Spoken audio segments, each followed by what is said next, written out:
Hello বন্ধুরা, এখন আমরা দেখে নিব আইএফআইসি আমার ব্যাংক অ্যাপটি কিভাবে ইনস্টল করা যায়। প্রথমেই প্লে স্টোরে প্রবেশ করব।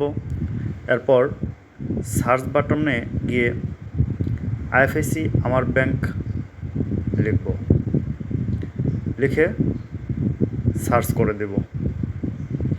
দেখতে পাচ্ছেন আইএফআইসি আমার ব্যাংক অ্যাপটি চলে এসেছে। ইনস্টল করে নেব। প্রযুক্তির সাথে সাথে প্রত্যেকটি ব্যাংকই এখন তাদের নিজস্ব অ্যাপ ব্যবহার করে ডিজিটাল ব্যাংকিংয়ের জন্য। এতে গ্রাহকদের সেবা দিতে খুব সুবিধা হয়, গ্রাহকরা সেবা পেয়ে স্বাচ্ছন্দ্য বোধ করে।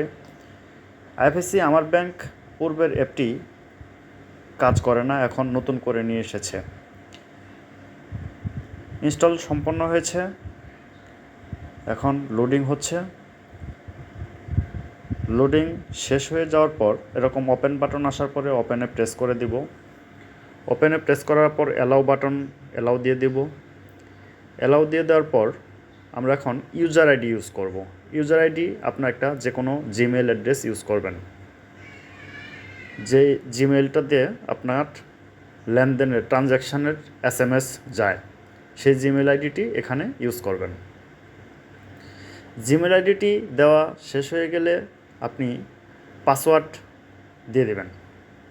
পাসওয়ার্ড আপনি আপনার নিজের মতো করে সেট করে নেবেন।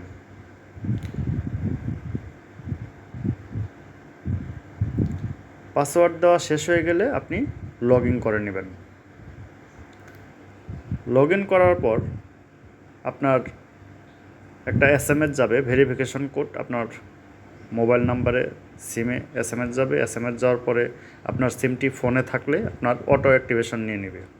অ্যাক্টিভেশন নেওয়ার পর এরকম একটি পিন চাইবে।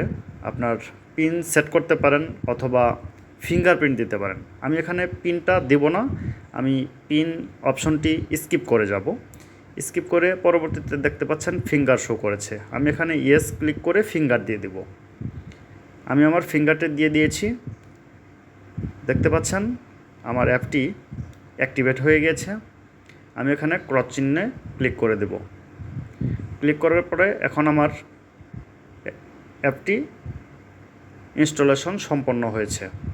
দেখতে পাচ্ছেন আমার এখানে ব্যালেন্স দেখাচ্ছে, নাম শো করছে, আমার মোবাইল নাম্বার দেখাচ্ছে। এখন অ্যাপটি ব্যবহারের উপযুক্ত। আপনারা এইভাবে সহজে ইনস্টল করতে পারেন। Thank you so much.